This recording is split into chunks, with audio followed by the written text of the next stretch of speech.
What's up, Bonnet family? Mike Lindsley with you for an ML Sports Take, brought to you by Stumbling Monkey Brewing Company and Stanley Law Offices. Just to let everybody know, here on the Facebook fan pages, alumni pages, etc., most cases I'm going to be doing these videos in the morning after the game. It's just too tough with my schedule. Two kids under the age of 4 at night, 9, 10, in some cases could be 11, 20, 11:30 to do them and then post them. So I'm going to try to post them in the morning after. Obviously, if it's the weekend afternoon, we're in a totally different ball game there. But I'm going to try to do them in the morning, and then I'll post multiple times in case people miss them. But that's kind of the schedule that I'm looking at right now as far as when they're weeknight games, whether it's weekday, during the weekdays and the weekend. I'm going to try to do these babies the morning after, and then I'll just keep posting them for people. When you see them, you see them, and that's kind of how we're, taking in our media today. So, listen, I was on the edge of my seat last night. I'm not going to lie. I was super pumped up for the opener, but I've been trying to curb my enthusiasm because I know that the letdown, it just, as Bonnet fans, we know that there's always that one game in the non-con, and I'm going, that's not going to happen tonight, is it? I mean, I know anything can happen on opening night. SBO Unfurled said it. A lot of the alumni were saying it. I was probably saying it, but I was also saying I can't do this back-to-back days between the Bills and the Bonnies. And so I'm just sitting there going, you have to be kidding me, right? And Longwood came out, and, they really kind of took the air out of the Bonnet balloon, in my opinion. I mean, the RC was rocking, it seemed like, in the early going, man. I mean, the fans, the students were out ready to go, but it was just a sloppy affair in the beginning. Like Venning missed that layup early, and I'm kind of going, oh man, it's going to be kind of one of those nights, and then you go to fast forward to 7, 8, 9, 10 minutes in, and it's like 12-8, and you're kind of going, where's the offense? Like, is this what we're going to do tonight? Is this game going to be kind of in the 40s? And then, Charles Pride made a huge jumper, I thought, with just over 10 minutes to play in the first half to cut the lead to 14-11. He was unbelievable, and I'll be getting more into Pride here in a moment. But, it just seemed like it was a nip-and-tuck game, low scoring, 16-14. Mike Adams-Woods gets the jumper. He and Charles Pride, the two Central New York products, are going to be terrific this year for Bonaventure. Pride makes a three-pointer to tie it at 19. You're kind of like, okay, maybe they can get the offense flowing a little bit here. And they did. I mean, I thought that the movement was better. Barry Evans makes a jumper. The passing was better. The guards were better. Guys were in and out. And the Bonnies then go into halftime. I thought a couple of big stretches defensively for St. Bonaventure, happened in that last 2 minutes range there, where they were able to really, really get going. Brown made that great layup with about a minute to go, and then Moses Flowers makes a jumper to make it a 5-point game. And so I started to feel really, really good about Bonaventure heading into the second half. One thing that really bothered me throughout the game, though, in the first half especially, and into the second half, and really it happened all the way to the end of the game, and I'm going to get to that in a second as well, was just the inability to get to the basketball. Bonaventure, I don't know what it was, whether it was offensively, the passing and the cutting, going and getting the ball when somebody was in trouble, or off the rim, like the rebounding was horrific, and loose balls were horrific, and, balls that were close to the baseline off of a rebound that you seemed like you saw that a Bonnet guy, whether it was a Venning or a Banks or whomever, like the ball was in your possession, just slipped out of the hands. And so Bonaventure's just kind of got to get the ball. That was just kind of one of those things last night where you're looking at it and going, is that really opening night jitters, or is that something that we've seen, the past few years with Schmidt teams? I think it is something that we've seen the past few years. Think about all these moments, late in games where, just hanging onto the basketball is a big thing.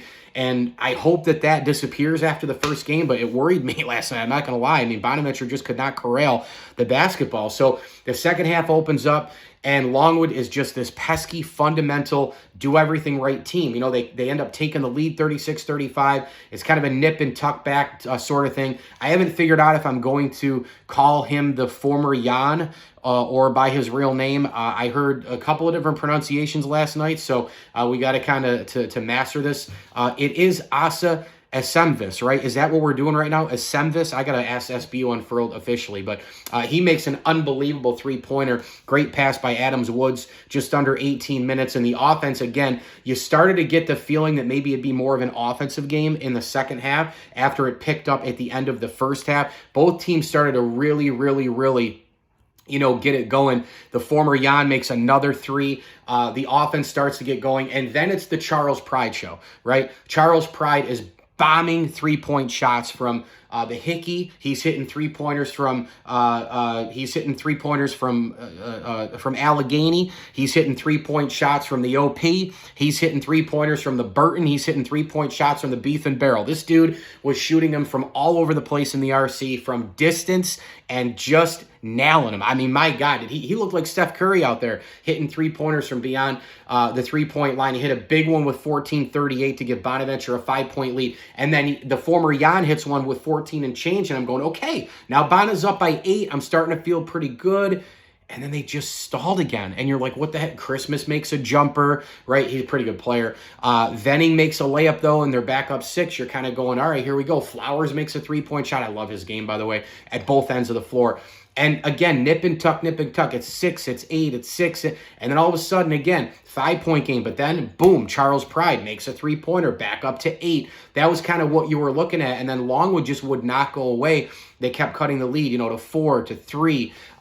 Pretty good defensive stands and all the rest. Micah Adams-Woods makes a three-pointer. Christmas comes back strong with a layup. And it's a 2-point game. It's a 1-point game. You're kind of going, all right, we need a jolt. We need a jolt. We need a jolt. And it's a tie game at 64 after Massey makes the free throw. Again, though, Bonaventure having trouble corralling the basketball. Huge offensive possessions down the stretch. Charles Pride makes a three-pointer. They go up 3. Great find by Banks III. I think Banks and Pride are going to play well off of each other. I think Luke maybe even 2.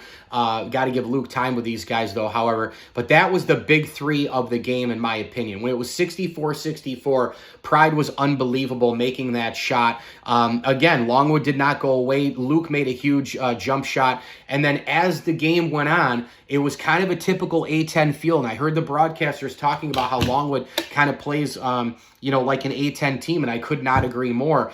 They do. They really play a lot like an A-10 club with fundamental basketball, holding possession, valuing possession, strong on the defensive end when you need it, which brings me to Bonaventure in the last couple minutes.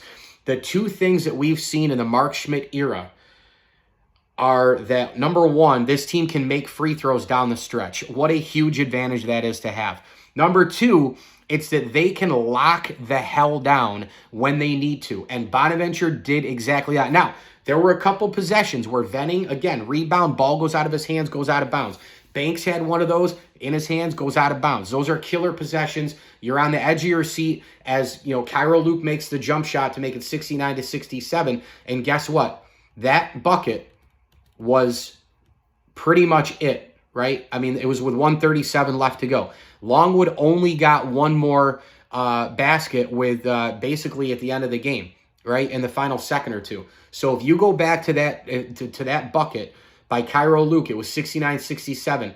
That was with 1:37 left to go.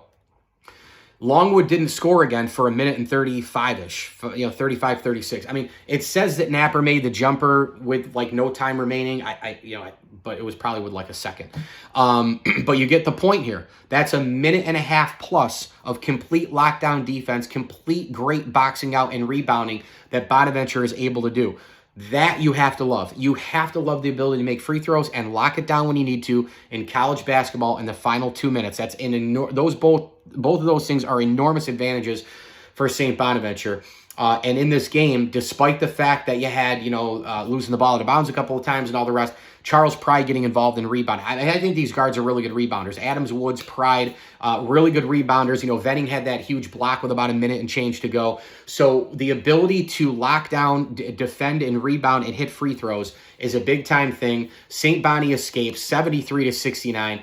I was worried for a long time, I'm not going to lie. Unbelievable performances by Zapata and, of course, Massey from Longwood. They both had 20 for Zapata, 23 for Massey, of course. Christmas is a nice player. He had a double in this game, but the rebounding was a big problem. What I didn't like in this game was the inability to rebound. They got out-rebounded 45-29. The inability to corral the basketball, the inability to, when they were up 6 or 8, kind of keep stepping on the throat. Those things I didn't like, but I did like the end-of-game execution. transition, making free throws, getting the rebounds. I loved the fact that Charles Pride is on this team. I love the fact that Adams Woods is on this team. Two guys I covered in high school in Central New York. They're going to bring a lot to the table. How about Charles Pride going 5 of 8 from three-point land? Bonaventure shot 31 three-pointers. They made 11 of them. They were all right from the field at 45.8%. They got a lot out of the bench as well. Big buckets at times from Brown and Evans and Luke and Flowers. That was a great thing. I think they got to get more out of Daryl Banks III. That's one big thing this year that I got to see out of Bonaventure. I can't have this roller coaster ride where he disappears for 1-2 games. Banks is a big part of this team. He's a veteran. He's played in March. He's had the madness right front and center. He's done unbelievable things. We know that. He's a big-time veteran guard. Bonaventure going 3-guard look here with Banks, Pride, and Adams. You had Venning at forward and then the former Jan as the other forward in terms of Essemvis. This team needs to absolutely perform with Banks at the top of his game. If you think about it, he had a brutal game last night, only scored 4 points, really couldn't find any rhythm, didn't look that great even in the passing game. Defensively, he was okay, but if you get 10, 12, 14 points out of Banks every single night, and he has the ability to go off, this game is a blowout, and that's kind of where I'm looking at with him. He's one of the most important players on this team, especially down the stretch. We know he can make big shots, but overall, the Bonnies, they toughed this one out against a really feisty, fundamental Longwood team. And oh, by the way, Bonaventure played 9 guys. Every single one of these guys last night played 14 minutes minimum. Venning got in foul trouble. I forgot to mention that earlier. He got that 3rd foul early, but Bonaventure was able to overcome that with Brown coming in and all the rest. But Luke, Flowers, Brown, Evans, they all got a ton of minutes off the bench. This is going to be a team that uses its length. They're going to use interchangeable players, versatility, bench, and depth and all that. They're going to do this, I think, every single game. Venning getting in foul trouble probably caused Mark Schmidt to go a little bit longer, a little bit deeper with the bench and all that. But Brown came in and was really, I thought, great on both ends. But Bonaventure's got to get its you-know-what together, rebounding the basketball, corralling the ball, and all that. But look, I love that you can, if you get in foul trouble with Venning, you can just plug in Noel Brown, who's 6'11", 275. I love that. So overall, a solid win. I can't say a great win. Bonnies were home. People were excited. The home crowd was nuts. The students were going at it. I've already gone over 12 minutes on the recap, so I hope I covered everything here, but definitely wanted to get to it. And I also was impressed as Bonaventure adjusted, by the way, to the 3-point defense. They eliminated Longwood to 3 of 17 shooting. So that was a good thing there. From the floor, they ended up being under 40% Longwood. So again, big-time adjustments by St. Bonnie there. Bonaventure, again, 8 for 10 from the foul line, right? Longwood went and they attempted 25 free throws. They made 18. So those 7 misses right there were big. Bonnie only had 2 misses. How did they shoot 25 free throws? Unbelievable there. Either way, it's in the past. Bonaventure gets the win 73-69. Every single game, I'm going to hand out a game ball. Hopefully I don't forget to do that at the end. My game ball goes to Charles Pride. He was everywhere on the floor. He played really solid defense, 21 points, 7 rebounds, couple of dimes, and showed the ability to take over a basketball game for this Bonaventure club. And he went 5 of 8 from three-point land as well. So 21 points for him. And again, one of the better rebounders on the floor was Charles Pride to the tune of 7 rebounds. You had a guard who out-rebounded everybody else on St. Bonaventure. He's a 6'4", 205-pound kid. He's the one who got the most rebounds. So it's a good and bad thing to an extent. I think Bona's guards really know how to rebound. But again, because the big guys weren't getting it done, they had to have somebody get in there and, work it. And, the former Jan, 5 rebounds and all the rest. That was nice, of course. But Pride was a big-time factor last night. The pride of the Bonnies, Charles Pride, with the game ball against Longwood. 73-69, Bonaventure gets it done. And a little bit of, itsy worries last night, but we got out of this thing with a victory, and it's on to the Griffs.